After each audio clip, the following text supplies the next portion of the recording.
Welcome to the Ideas podcast series funded by TU Rise. I'm Dr Valerie McTaggart, a lecturer and researcher at Atlantic Technological University. RISE at ATU is co-funded by the Government of Ireland, European Union, Northern and Western Regional Assembly and the Higher Education Authority. On today's podcast, they didn't really have a remote working policy because this was going back to 2010. And I was like, well, look, I'm moving home. Is there any opportunities to do this? This morning, I have the pleasure of introducing you to Neil, our PhD candidate for TU Rise. So good morning, Neil. Morning, Valerie. Thanks for having me here for the podcast. Well, thank you for joining us as our first Ideas students to join the TU Rise Ideas podcast. So Neil, my first question to you is, tell us a little bit about yourself, your background, and what made you decide to do a PhD? Okay, so I'm a Donegal native, so I'm from Buncrana, way up in the Inishowen Peninsula, and I'm married to Emma, my wife, and I've got a son, Adam, who's about 11 years old. So my kind of educational background, I actually studied at LWIT for my undergraduate degree, which became the ATU Donegal campus. Then after that, went off to Galway to pursue a master's in electronic commerce. And the second year of that master's involved a placement, and that brought me into the world of work. So I started working in the Government Department of Communications and got to work on kind of really exciting digital transformation project. So we were moving from analog to digital broadcasting technology back then. So after I completed that and finished the master's, I was in Dublin and found work there. So I worked for a kind of international ICT certification organization called ICDL, would have been better known as ECDL in Ireland back at the time. And during my time there, I worked on developing content, so printed books, learning materials, tests, and then as time shifted on, it became a lot more electronic. So you had things like e-assessments. But I also worked as a research manager when I was with that company. And during that period, I worked on a lot of kind of European funded projects. So that was great to get exposure to working within Europe and developing kind of European Commission driven projects around the area of digital literacy. But after a while, I was kind of yearning to come back to Donegal. So I built a house in 2010 and I was still working remotely and in a hybrid pattern up and down to Dublin until about 2016. So I took work back in Donegal in the public sector and did that for about 3 or 4 years. And then after COVID, I was talking to some of my ex-colleagues in Dublin and they said, yeah, we've started working from home. During COVID, we all left the office, took our laptops home, started working from home. And then I thought, oh, that sounds really interesting to me. So I kind of reached out to them and checked if there was any opportunities there. And thankfully, just the timing was right.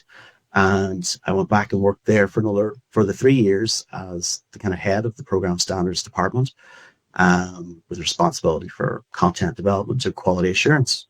So I did that for another 3 years, and then I saw an ad. I saw an ad for a PhD, so that kind of just set off a little light bulb in my head, because the PhD's kind of been something that's kind of thought about many times, and unfortunately, there was always a reason to shy away from it.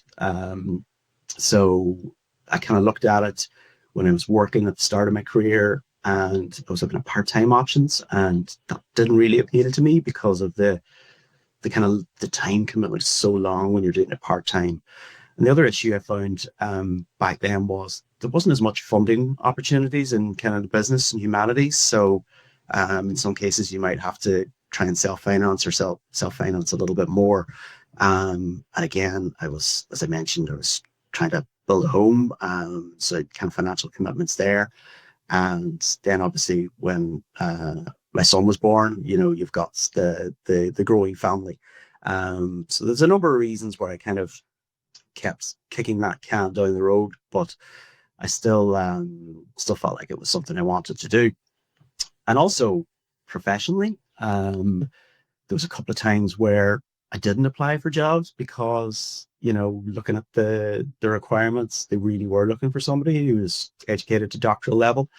And particularly when I was doing research work, or if you're considering academia, that's really become a bit of a benchmark and an expectation. So that was something that I thought I needed if I wanted to progress a little bit further through my kind of professional career.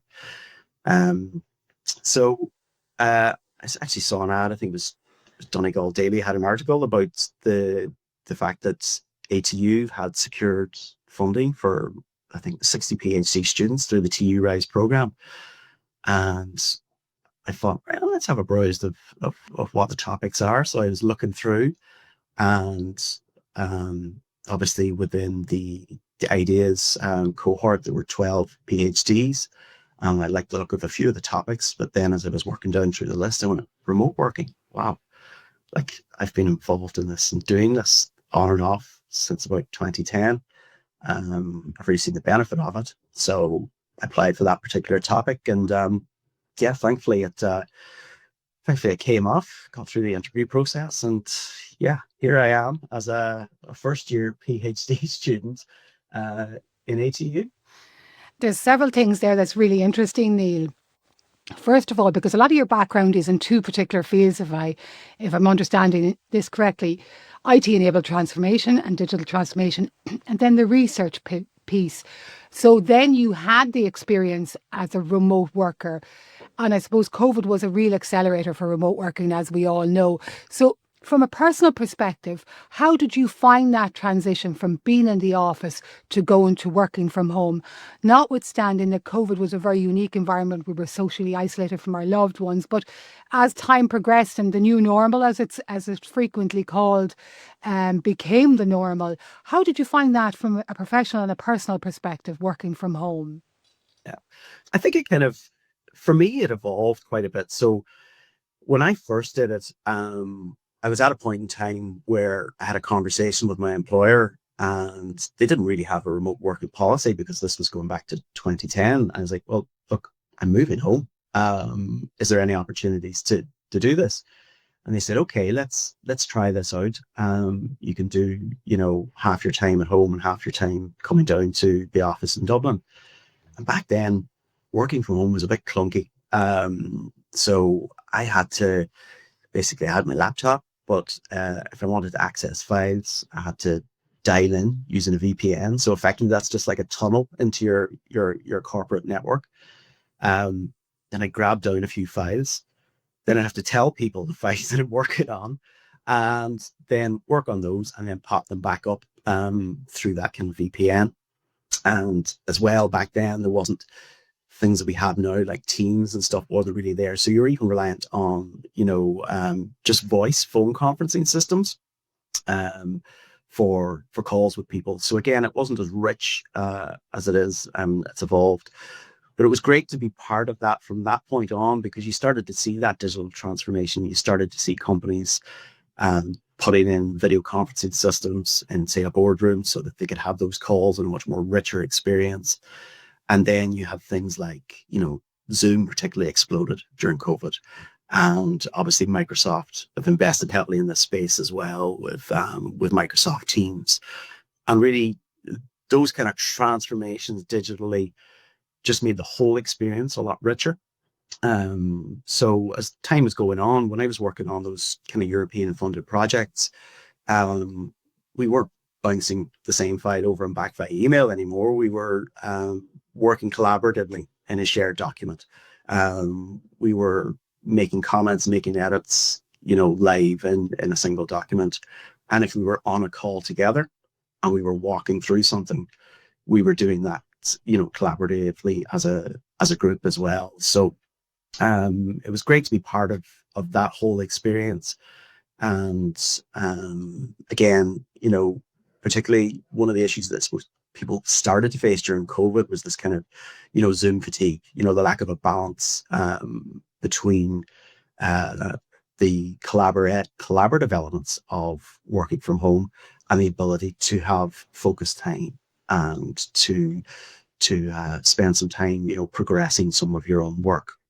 And I think the tools and the platforms have started to, take on board the kind of feedback that's been coming from employers and employees, and the ability to kind of, block out spaces in your calendar, or some of these prompts around the analytics around, how much time you're spending collaborating or who you're collaborating with. So all that stuff helps you to understand how you're working, and maybe how you might want to adapt how you're working, to maybe be a little bit more productive. So, in terms of the PhD study that you're doing, and because you have this experience yourself in terms of being remote working and pivoting, and I loved it, your story there about, before the explosion of digital technology, it was the conference meetings with the dial-in. So how far we've come, really. So in layman's term, what is your PhD about? Yeah. So my PhD is really about understanding the effectiveness of remote working, and I'm particularly interested in remote working in the West and Northwest region, which again is the region served by Atlantic Technological University. And again, I'm trying to look at that and see also those digital innovations that have been driving things. So how has digital technology enabled remote working? So, just to be clear, when we're talking about remote working, this has been kind of, the concept has been around since like the 70s. People were thinking about this idea of telecommuting back then, and, trying to replace this physical travel to a centralized office, and actually thinking, right, how can we use ICT to remote work from home, or to work in places that are maybe closer to home, like the likes of digital hubs or connected hubs that you would see dotted around Ireland. So for me, I think the COVID was really transformational for remote work. Prior to COVID, the percentage of people that would have been remote working would have been very small. And in a lot of cases, it would have been a bit like the experience I had. So one of the terms they talk about in remote work is this idea of an ideal, so an idiosyncratic deal. So effectively, it's not a formal policy that you might have within an organization. Okay, we've got a remote working policy. You make an application, it gets approved or denied. So a lot of it prior to COVID was very ad hoc. It was like, okay, this person lives really far away. We'll let them work a couple of days a week from home. But COVID effectively gave this opportunity for this just large scale pilot of remote working. And it really, although it wasn't the perfect pilot, because it wasn't how remote working really works. You had people at home with their children because they had no childcare because schools were closed. But certainly it tested and tested the abilities of organizations to make that transition, or when their hand was forced to just jump into the pool and see if they could swim. So some did really well and adapted to it really well, and others found it a lot more challenging. And I think in the last couple of years, there's really been a lot of media interest in this whole concept of, we have to return to the office. A lot of it's been maybe driven by some larger kind of US organizations, so the likes of Amazon or Elon Musk at Tesla, saying, okay, everybody at home, they're not being productive. They're all lying around on the sofa, and, they're not being productive. They're not collaborating enough, or, we're falling behind on innovation. But the reality is there's no empirical data to support any of those claims. Really what might be happening for some of these companies is, it's an opportunity to try and shave off some of the workforce, or maybe try and address low performers who might be less inclined to come back to the office. So if they kind of put this mandate out there and put the stamp down, then you might have a few of those people go, actually, I quite like working from home. I'm gonna move on or go somewhere else. But when you look at the actual data that's out there, and you've got somebody like Nicholas Bloom, and he's got a research team there that are quite prominent in talking about remote work. And what they found is that, yes, there was a drop off after COVID in terms of work from home levels. So from 2022 to 2023, there was a bit of a decline. But basically, work from home's been stable since 2023. So despite the fact that journalists are, getting a lot of eyeballs on their articles by having these kind of sensationalist, oh, everybody has to go home, everybody has to stop working from home and get back to the office. It's really kind of leveled out, and work from home is stabilizing now. So that's a great time to be researching this space. And then looking at Ireland, like in 2022, there was a census done, and effectively a third of Irish people were working from home at that stage, either fully remotely or in this kind of hybrid approach where they were spending some of their time at home and some of their time in the office. And, that was a dramatic increase on the previous census, So what we're also finding is Ireland is kind of above the European average in terms of working from home.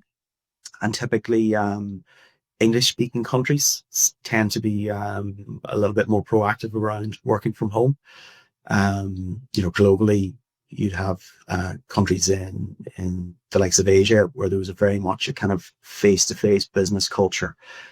They haven't adopted working from home as much, but certainly in the likes of the US, the UK, Canada, and Ireland, we're working from home more than the average in terms of number of days per week. And that's really positive. And again, if you think about public policy and some of the work that's been done in Ireland around, broadband development that's been going back probably 20 plus years, we have invested in trying to make Ireland, a digital country and digital first. And I think some of that work that was done to create the foundations allow people in, even the most remote parts of Ireland. Like I'm in a pretty remote part of Ireland. Like I'm about 30 or 40 minutes away from Mallinhead, which is the most northerly point in Ireland. And yet, even back in 2010, when I was working from home, I had the technological infrastructure in the area to be able to leverage this and to make things happen, which is fantastic. Thanks, Neil. And you put that also eloquently, it has been life-changing for people like yourself or many more, because before, you had to go to large urban centres to get, as we would be saying, the good jobs. And now that has made people can live and work where they want. And Ireland have been, although people may be frustrated, the rollout of the national broadband strategy, it really accelerated during the pandemic. So as part of your PhD, you have to work with an industry partner. So in terms of your industry partner, do you want to speak a little bit about that one? Yeah. So this is another thing that kind of attracted me to the PhD, is that we're not academics working in isolation and, almost like monks in our ivory tower, just, writing a big long thesis and getting it bound and then putting it on a shelf in a library. So in ATU, we've partnered. So every project has an industry partner. In my case, the industry partner is Collins McNicholas. And Collins McNicholas are, kind of human resources and recruitment firm. And they have a regional office in the Northwest, based up in Sligo. And, one of the kind of angles, there's a few different kind of, I suppose we talk about the different lanes that people are swimming in when they're researching remote work. And human resources is one of the key areas where a lot of research is happening around remote working.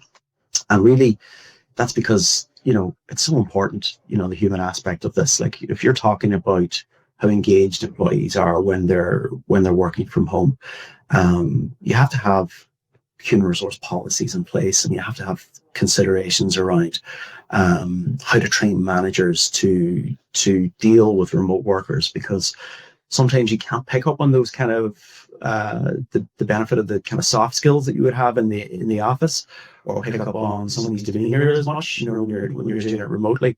So there's still a lot of work to be done to understand how remote can work effectively, what supports we can put in place for human resource departments, for managers and for employees, so that they can be as effective as possible and as efficient as possible. Because I mentioned earlier, a lot of people are saying, well, look, there's productivity issues around remote working from home, but at the moment there really isn't enough data to support that. But how can we support employees in measuring their progress and measuring their output? How can we support managers in understanding that kind of shift from the command and control style, old-fashioned management to, being a lot more output focused and going, okay, I know that person's at home, and, we engage and we collaborate through these kind of collaboration tools like Teams. But I also know that I've got trust in that individual, that they've got that kind of self-management or self-efficacy to really put the work down when they're given a degree of autonomy. So yeah, it's an interesting time to be studying remote working, and I definitely think there's a lot still to learn, that we can enhance this even further. So, in terms of your experience, what has been the most challenging in coming back to education, and what has been the most surprising about coming back to education? I have to go with the obvious one for the challenging one. When you're working in a relatively senior position in business, the big challenge obviously is, the financial side of it. Like, walking away from, an industry job, and you've got all the other benefits or, supports like, private health insurance or a pension and things like that. So it's a big drop when you're going back to a PhD stipend. Like, I don't think a lot of people know that in Ireland, like, PhD students would get paid less than the minimum wage. In some countries in Europe, it's a lot better. The terms and conditions are a bit better, and there's, social security supports, or they might even still be paying into the pension in certain countries. But, in Ireland, there's still a bit of work to do. It has improved over the last few years, and seems to be moving in the right direction. But yeah, I had to have a really long conversation with my wife about that. Are we in a position to do this at this time? And thankfully, when we kind of ran the numbers and thought, okay, look, you'll have, a modest income coming in, but it's a 4-year block. You basically do a bit of saving in the run up to this, and you kind of go, right, let's just endure this for the next 4 years. So that was a big one for me. And also just adapting to academia as well was another side of it. When you're working in industry, it really is a bit like, Mark Zuckerberg's mantra about, moving fast and breaking things. It's go, go, go, and you're also juggling a lot of different plates. So you're just trying to keep everything moving at the same time. Whereas moving into a PhD, you're really getting deep in one topic, really, really deep in one topic. And also academic kind of approaches have evolved a lot in recent years. So there's a lot more emphasis on, academic integrity and around, how you go about your studies as well. So there's a lot more time has to go into that side of things, and just that more methodological approach. So yeah, that's been a bit of a shift for me. But again, I'm starting to bed into that world as well over the last few months. And my final question to you, Neil. So lots of people like yourself and myself who have went back and done PhDs, while either during, working in careers or, taking the decision to leave their successful careers. So what advice would you give them now that you've taken the leap to do something like this? What advice would you give them? Yeah, well, I think if people are coming at it a little bit later, the first thing I would say is, don't be afraid, like, trust your gut. Like, if you really feel like you've got the drive and the enthusiasm to take on a PhD, regardless of what stage in life you're at, go for it. And I think one thing I would say is, in my case, it was triggered by, a large block of PhDs being advertised in my region. And that was one of the challenges for me in the past, that, you know, it was a case of, oh, if I do a PhD, I'm going to have to go back to Dublin, or I'm going to have to be back in Galway, or further afield. So it's great that there's opportunities on our doorstep now. And I think if you're interested in a PhD, or if you're interested in research in a certain area, you know, do a bit of research on who's working in that space. You know, reach out to a supervisor, or if you hear of a PhD student that's working in that space, reach out to them, get their input, get their experience. And particularly with supervisors in universities, you know, they'll have an insight into the pipeline as well. You know, there might not be an opportunity now, but there might be a call coming out in September or in January of the next year. So again, you could be working on, you know, a little bit of background research in the area, you know, just putting together a small proposal. But yeah, I did definitely think, you know, the way people work now has changed so much. You know, you don't start a job after college and, you know, just plug away in the one job for the rest of your life. So people have to be a lot more adaptable. And there's a lot more emphasis on lifelong learning now. So whether it's PhD or masters or doing a few smaller modules at night, I think, you know, definitely there's a lot more focus on that. And yeah, people should just go for it. Yeah, definitely. It was really interesting because I read some statistics recently that Ireland, you know, in terms of education and qualifications past secondary school, is leading, like, hugely successful. Neil, I want to thank you very much for joining me here this morning. I really appreciate it.